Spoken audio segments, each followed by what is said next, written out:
Al Grupo Parlamentario de Unión, Progreso y Democracia el problema de la morosidad le ha preocupado mucho, tanto en esta legislatura como en la anterior. Y hemos intentado manifestar esta preocupación no solo con discursos, declaraciones o retórica, sino de la forma en que tenemos el lujo de hacerlo los que estamos representados en esta Cámara, que es con nuestras propuestas en la 9ª y la 10ª legislatura.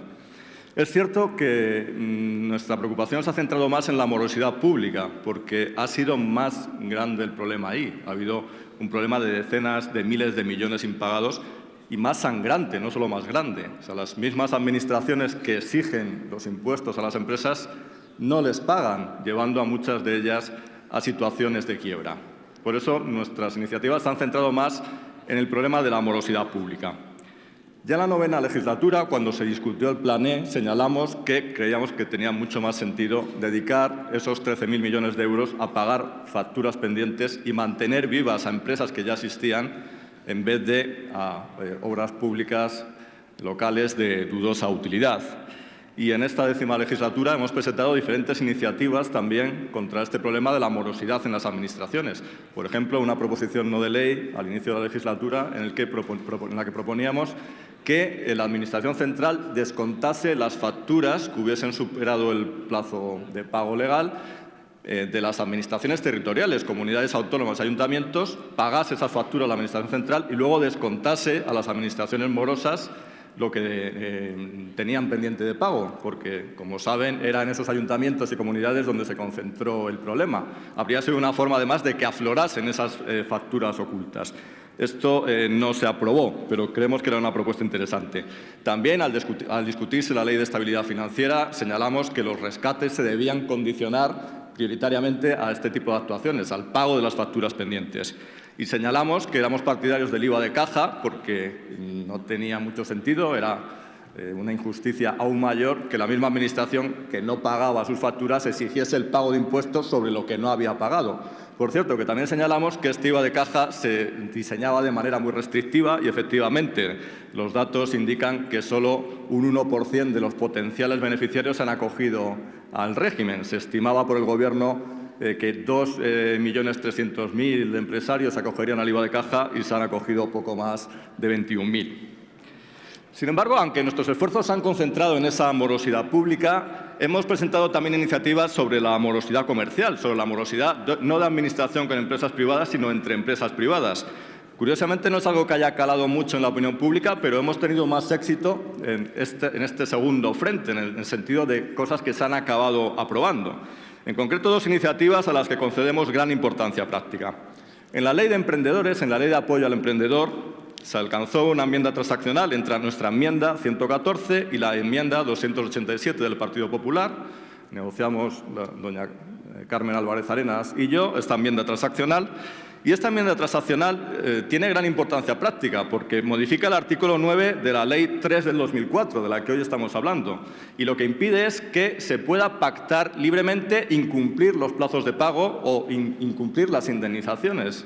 Una gran empresa no puede decir, vale, hay un plazo de pago, hay unas compensaciones y no pago, pero yo he pactado libremente con esta pyme que voy a pagar más tarde, o yo he pactado libremente que el interés de demora va a ser más bajo. No, esas cláusulas abusivas son ilegales, aunque se pacten libremente. Creemos que tiene gran importancia práctica para evitar el abuso de posición dominante de las grandes empresas. No se puede pactar libremente incumplir ni plazos ni compensaciones. La segunda iniciativa de la que hablaba tiene que ver con que en el plan de pago a proveedores a menudo se pagaba al proveedor principal, pero este proveedor principal no pagaba a sus subcontratistas. Nosotros, en una proposición no de ley de mayo de 2013, llamamos la atención sobre este hecho hasta donde yo sé por primera vez en esta Cámara. No se aprobó esa iniciativa entonces, pero poco después, en el Real Decreto 8 de 2013, se incluyó un artículo 4 que recogía una idea similar, que se informase a los subcontratistas de cuándo el contratista principal cobraba. Como ven, nos ha preocupado la morosidad pública y la morosidad comercial y hemos hecho propuestas en ambas direcciones con más éxito en un caso que en otro. Creemos, en cualquier caso, que no hay que desconocer los avances que ha habido en la legislación, como los que acabo de comentar, porque el problema de la morosidad no solo tiene que ver con endurecer las leyes, a menudo tiene que ver con cumplir las leyes ya existentes. Hay plazos que se incumplen aunque estén fijados legalmente. Es importante hacer cumplir la ley, no solo endurecer la ley. Entrando en el contenido de la proposición de ley que hoy debatimos, tenemos que confesar que el enfoque no nos convence demasiado. Hasta ahora el enfoque en deudas comerciales entre empresas privadas habitualmente ha consistido en dar instrumentos jurídicos para que el agraviado pueda ir a los tribunales y pedir un resarcimiento. Y aquí el enfoque cambia. Aquí lo que se pide es que la Administración penalice. Es un enfoque coercitivo. Se pide que la Administración inspeccione. Se pide que la Administración multe. Eso nos plantea toda una serie de problemas. En primer lugar, más burocracia. Hay problemas de inspección en España, de inspección fiscal, de inspección laboral. Deben las administraciones dedicarse a inspeccionar esta cuestión. Más cargas administrativas para las empresas, más requisitos de información, problemas competenciales. En la proposición de ley esto es competencia autonómica, pero habría que discutirlo, o si solo autonómica. Y el propio enfoque en algunas situaciones puede ser contraproducente. Se da por supuesto que el que no paga tiene el dinero y no quiere pagar, pero puede haber situaciones en que el que no paga porque otro no le paga a él. Si le ponemos una multa cuyo importe va a la Administración, eso va a facilitar el pago entre esas empresas privadas o puede en algunas situaciones incluso dificultarlo. Creemos que el enfoque, insisto, está abierto a una reflexión más profunda. Pero no podemos ocultar que junto a esto compartimos la sensibilidad hacia el problema que otros grupos han manifestado y creemos que sería una buena ocasión admitir a trámite esta proposición de ley para reflexionar y perfeccionar la legislación que hay sobre morosidad, que sí es susceptible de perfeccionamiento. Hoy, en este momento, solo estamos planteando la admisión o no a trámite de la proposición de ley y creemos que hay todavía un campo de mejora en la legislación sobre morosidad.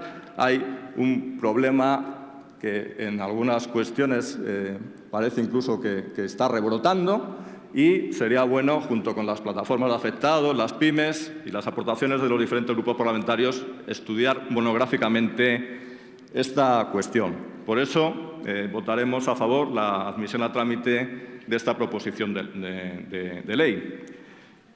No puedo terminar, sin embargo, sin llamar la atención, como tuve que hacer la semana pasada en una iniciativa sobre pequeñas y medianas empresas, sobre cierta hipocresía política en muchos grupos que hoy se rasgan aquí las vestiduras sobre el problema de la morosidad, pero olvidan mencionar que ellos, en las administraciones que han gobernado, generaron ese enorme problema de morosidad pública que ha llevado a un rescate de decenas de miles de millones de euros. Y por eso conviene que haya cierta coherencia entre las declaraciones públicas y los hechos que uno está en condiciones de ejecutar cuando gobierna las instituciones.